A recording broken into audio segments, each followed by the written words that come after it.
Verdachte moord Oostkapelle blijft vastzitten. Het is vrijdag 29 november. Dit is Zeeland Nu. Verdachte moet zich psychisch laten onderzoeken. Zorgen over uitlenen Zeeuwse agenten. En deze serviezen nog 1 keer uit de kast.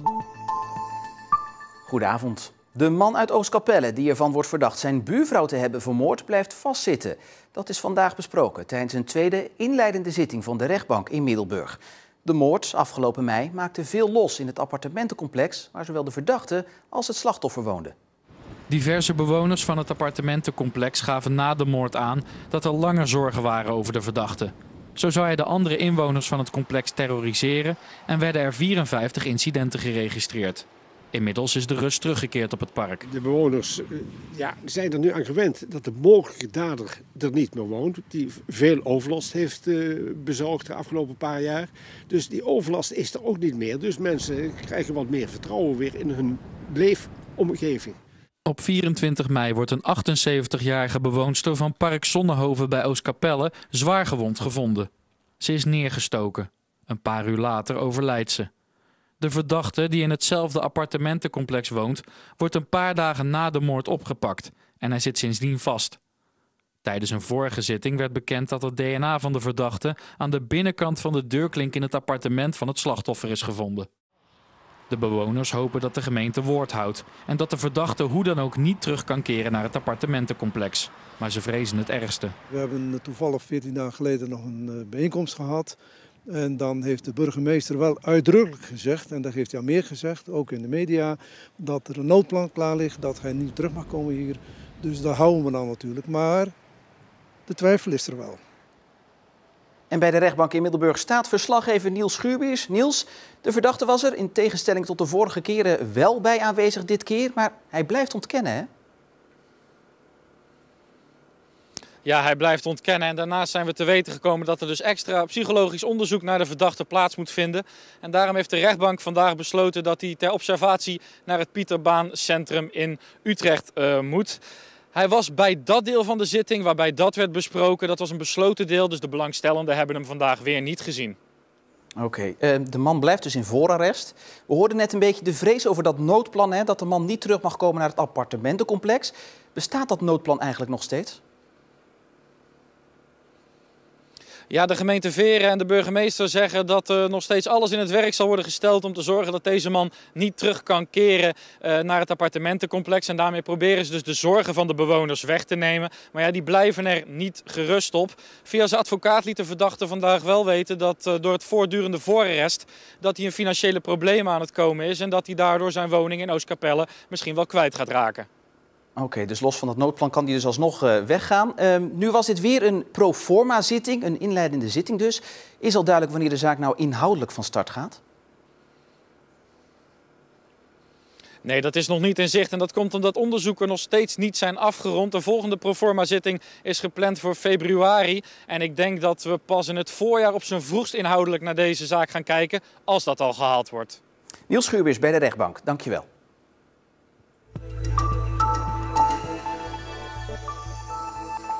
Het uitlenen van Zeeuwse agenten aan de Randstad is een zeer zorgelijke ontwikkeling. Dat vindt het CDA in Provinciale Staten. De partij heeft vragen gesteld. En ook burgemeester Loning van Terneuzen is niet blij. Op het moment dat de burgemeester van Amsterdam zegt, als er een aanslag in Amsterdam is, ik wil meer politieagenten, dan worden die elders weggetrokken. Iedereen betaalt belasting en iedereen heeft ook recht op de voorzieningen die daaruit betaald worden. En daar hoort ook Zeeland bij. Volgens Loning moeten er geen agenten, maar andere diensten worden ingezet om het tekort op te lossen. Schakel mensen in van particuliere beveiliging. Zorg dat de politiecapaciteit niet uitgedund wordt, daar waar het al zo mager aanwezig is. De meeste mensen zien geen agenten meer. Opnieuw is er een verdachte aangehouden voor de roof van de dagopbrengst van muziekfestival Grieps. Het gaat om een 34-jarige man uit Kruiningen. De gevangenis begint overigens al aardig vol te raken met verdachten van deze diefstal. Eerder zijn er al 11 anderen voor deze zaak aangehouden, waarvan er 4 hun proces in vrijheid mogen afwachten. Bij de diefstal is naar schatting zo'n €500.000 buitgemaakt. Het ophogen van de Roggeplaat in de Oosterschelde is inmiddels voor 3/4 afgerond. Om de plaat te behouden wordt er in totaal 1,3 miljoen kuub zand opgespoten. En sinds de aanleg van de Oosterscheldekering spoelt de Roggeplaat stukje bij beetje weg. Met het ophogen moet de plaat er weer minimaal 25 jaar tegenaan kunnen. En dat is goed nieuws voor de natuur. Ja, precies halverwege de Oost-Atlantische trekroute voor vogels ligt de Roggeplaat. Ontzettend belangrijk wegrestaurant voor vogels om even hun maagje op te vullen. Om eventjes een tank bij te vullen. Als wij richting Zuid-Frankrijk rijden kunnen we ook niet op een halve tank rijden. Ook zij moeten eventjes energie opdoen om uiteindelijk die reis te kunnen voltooien. En hun broedgebieden in het Hoge Noorden of hun overwinteringsgebieden in Afrika te kunnen bereiken.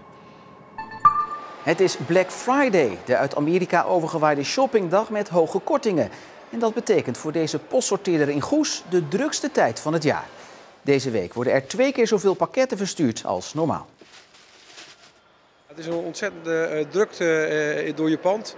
En het is eigenlijk een georganiseerde chaos. Black Friday duurt niet 1 dag, maar een hele week. En dat is mede veroorzaakt door de postvervoerders zelf. Ja, dat betekent een verdubbeling van je netwerk. Ja, dat gaat ergens knellen. En door het uit te smeren over die weken kunnen we dat beter op organiseren. En de rust keert voorlopig niet terug in het sorteercentrum, want de drukte gaat geruisloos over in die van Sinterklaas en Kerst.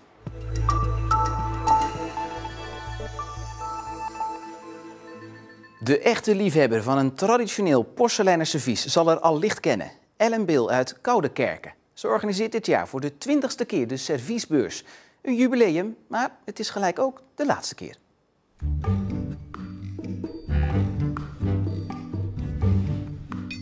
Het moet er allemaal perfect bij liggen, want dit weekend is hier in Koudekerke de jaarlijkse serviesbeurs. En de keuze, nou, die is reuze.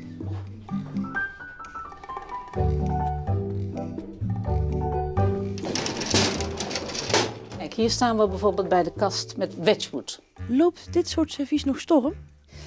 Voorheen enorm. Er werd er bijna om gevochten en het werd gewoon uit elkaars handen getrokken. Van nee, ik was eerst. En nu ben je blij als je het verkoopt. Ook echte klassiekers vind je hier. Zoals dit Engels porselein van Royal Albert. Het maken van servies van een beetje dit soort, zeg maar oma-serviezen, vind ik het eerlijk gezegd een beetje. En ze hebben verschillende modellen en dit is Old Country Rose. En je ziet het spat eruit.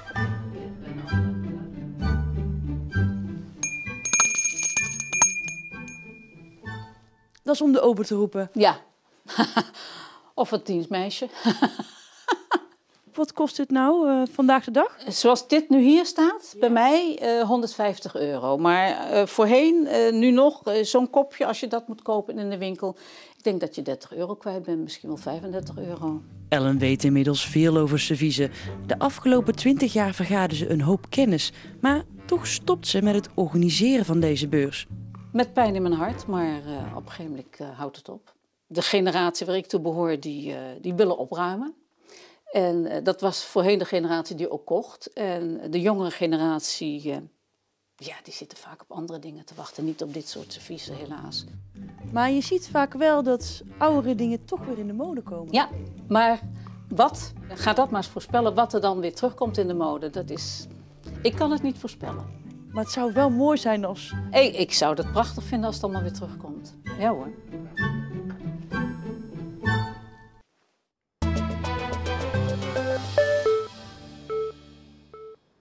Sloop dreigt nog altijd voor 148 biljetwoningen in Middelburg.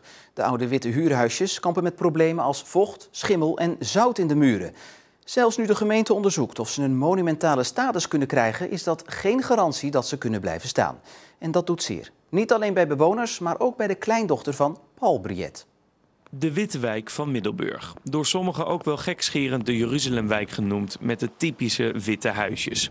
77 jaar geleden bedacht door deze man, Paul Briet. Hij ontwierp eerder voor Philips in Eindhoven woningen en kwam via de TamTam begin jaren 40 in Middelburg terecht. Want na hevige bombardementen moesten er vanaf 1942 snel woningen worden gebouwd. Zo leggen ze in het buurtschap Het Zand een aantal nieuwe straten aan, zoals de Burgerweidestraat en de Baasjestraat. In deze buurt bouwen ze de markante arbeiderswoningen die er tot op de dag van vandaag staan. Voor mijn grootvader was dit een hele bijzondere opdracht, omdat het zijn eerste grote stedenbouwkundige opdracht was voor een sociale woningbouw. En ja, daar heeft hij zich echt volledig ingestort. Paul Briet let op details, wilde eigenlijk het platteland en de gemoedelijkheid naar de stad halen. Daarom geen strakke rechte straten, maar speelsheid. Er zit toch een enorme harmonie in, ook door het ritme van al die mooie van die schoorstenen. Die ook weer niet allemaal hetzelfde zijn, omdat die aan de kopse kant heeft hij ze wit en dan zijn ze weer baksteenkleur. Wat doet het met u als u hier zo staat? Ja, nu is het erg koud en regenachtig, maar het komt mij, ja, ik ben wel trots op hem zo, dat hij dit ooit heeft gemaakt. Ik zou er zelf heel graag willen wonen. Het doet me ook een beetje aan hofjes in Amsterdam denken. Zo, van toch de beslotenheid en de vriendelijkheid. En toch is ieder individu, het zijn niet allemaal gelijk. Iedereen weet zo, oh, dat huis woon ik. En ze zijn toch afzonderlijk, maar toch een geheel. Kleindochter Antoinette is niet alleen trots. Zij vindt ook dat de wijk behouden moet blijven. Maar sloop hangt, net als de regen, boven deze woningen. Toch is er een lichtpuntje, want de gemeente wil onderzoeken of de woningen een monumentale status kunnen krijgen en dus behouden kunnen worden. Nou ja, dat weet ik zeker dat hij dat ook zou willen natuurlijk. Maar hij was wel een redelijk man, een hele wijze man. Dus als hij met heel veel overtuigd, goede redenaties hem kan overtuigen, dan zou hij wel gaan voor een echt mooie nieuwe wijk. Maar als het een gemeentemonument zou worden, dat zou verreweg zijn voorkeur hebben. Is het ook belangrijk gezien de architectuur dat het behouden blijft? Ja, voor te gezien zeker, want het staat in architectuurboeken als voorbeeld aangehaald. Dat deze wijk belangrijk is. Dus het is voor de architectuurwereld is het zeker belangrijk. Alle procedures meegerekend kan het wel 6 jaar duren voordat bewoners duidelijkheid hebben of de woningen al dan niet behouden blijven. Zowel bewoners als de initiatiefgroep voor het behoud van de woningen willen niet voor camera reageren. Ze voelen zich murf geslagen, nu de toekomst er voorlopig grijs en grauw uit blijft zien. Het was vandaag vooral de zon die de aandacht opeiste, maar hier en daar viel er ook een buitje en was het met 10 graden best fris. Morgen schijnt de zon nog meer dan vandaag, maar wordt het wel met 8 graden iets frisser. Geniet ervan, want zondag start met mist die overgaat in bewolking en, omdat het van de week zo'n succes was, terug van weg geweest, de kans op een regenbui. En zometeen de laatste aflevering van De Slag om de Schelde en die gaat over het belang van herdenken.